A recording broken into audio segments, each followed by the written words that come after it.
So you ever sent your vehicle into a shop to get help with an issue and get it back with more issues than you sent it in with? Well, I did. So that's what we're going to be fixing today. Apparently, if certain people break certain things and they're incapable of fixing them, it's up to the owner. So let's go ahead and fix them. They're not educated enough to fix, and I'll walk you guys through how to do this, because I'm sure I'm not the only one with this issue. With that being said, we're gonna dive into this. We're gonna get this problem fixed so I can mount that bumper to the Tundra. So let's get it.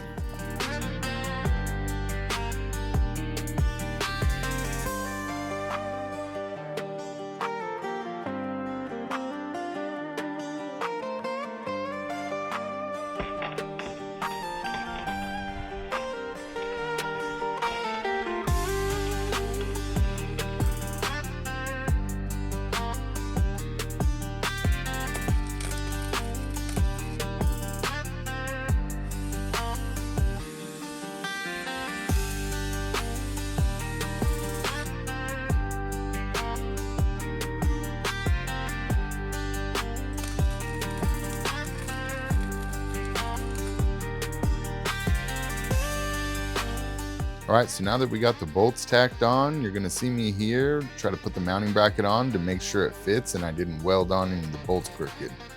So since it went on with no issues, we're gonna go ahead now and weld all the bolts into place.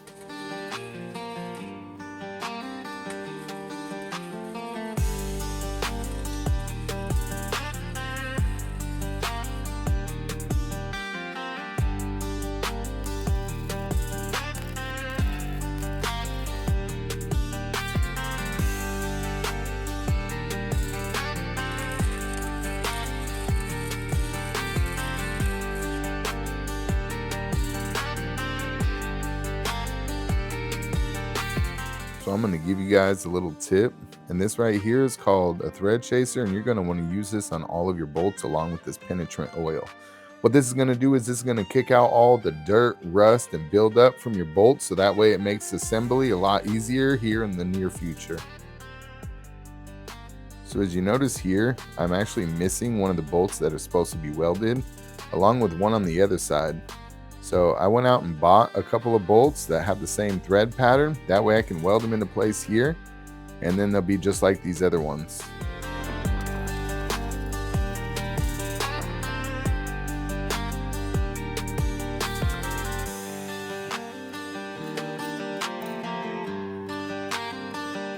All right, so now that I got all the bolts welded into place, you're gonna see me here try to put this up for fitment and then flip it over like I may have done something wrong, but it was actually a little bit more complicated than that. This was the point where I realized I was actually gonna have to do a little customizing to this mounting bracket. So these older Tundras, it's not gonna line up here because they actually have a transmission cooler, and this right here is the transmission cooler. Now the 07 to 13 Tundras had them, but the newer models do not. So I'm gonna make a notch here, and I've already made a mark, and we're gonna see if we can try to get this to fit a little better.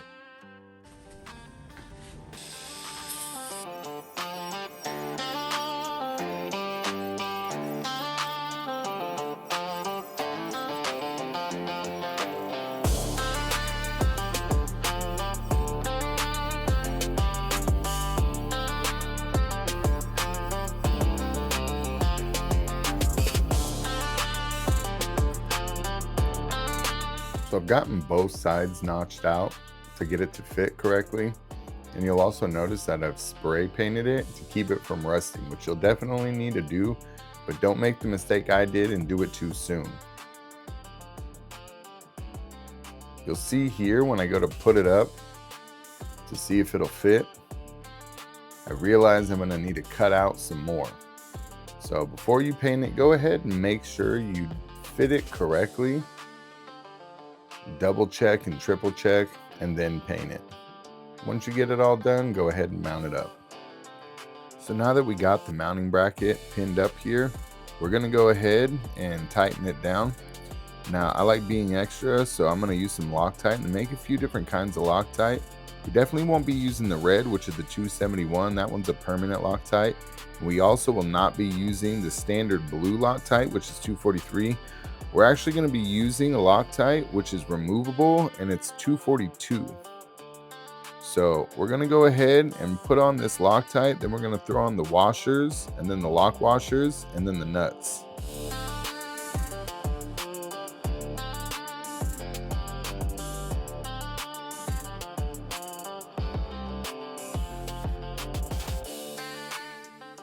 So now that I've gotten all of my outside bolts tightened down, I'm actually going to do the inside bolts, because at the beginning I only did them finger tight just to hold up the mounting bracket. So once I get that done, we'll actually be able to mount up the bumper. So here we get a chance to see what the bumper is actually going to look like. I went ahead and put the top 2 bolts in over there, so that way it doesn't fall. And then all I did here was use my jack and a couple of 2x6s to hold the bumper up, so that way I can slide it into place to be able to put the other bolts on. Which means after this point we shouldn't have anything to do other than run the leads for our wiring harnesses that we created to run the lights.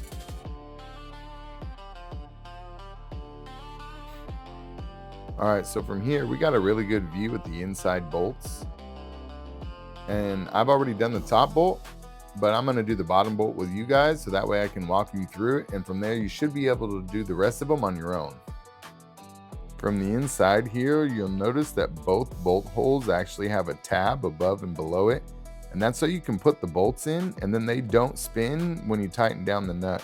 So go ahead and get your bolt, you'll put it through the hole, you'll put on your washer first, then you'll do your lock washer, then you'll tighten down your nut.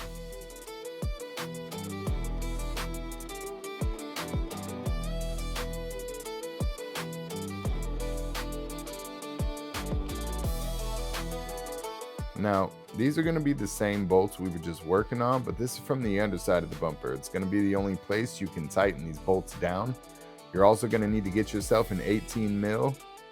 Now, I had to cut down one of my 18 mil wrenches for my set, but you can also go and buy a cheap one from the store and cut it down. There's other alternatives like buying a short wrench set, but unless you got the money to do that, it makes it hard, and this is probably the best alternative. So as long as you got something that's going to fit in this area, you'll be able to get the job done no problem.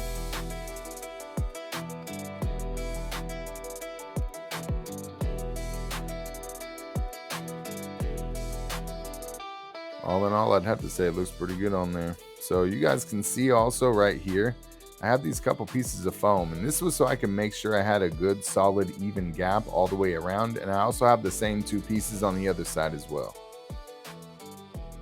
And now that I've gotten all the bolts tightened, I should just be able to drop this and everything should be good to go. The only thing I have left to do now would be just to plug the lights in. I've got all the harnesses right here, but the rest of all of that should be pretty easy. All right, you guys, so there it is.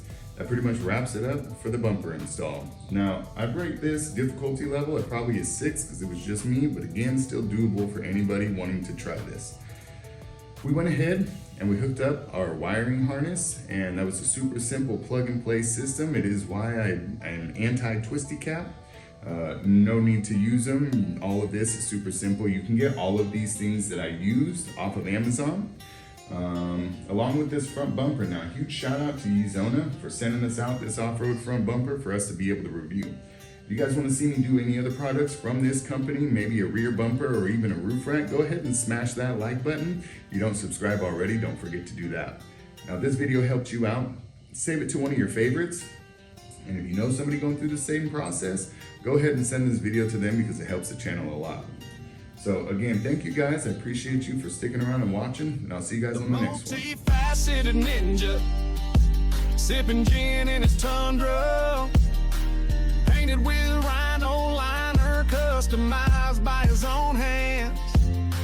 TRD edition, a second generation, lifted with 35-inch mud tires, rolling on 20-inch rims, with a 5.7 V8 engine in the wind. Hear it thunder, cruising down the street, the multi-faceted ninja. And if you know You know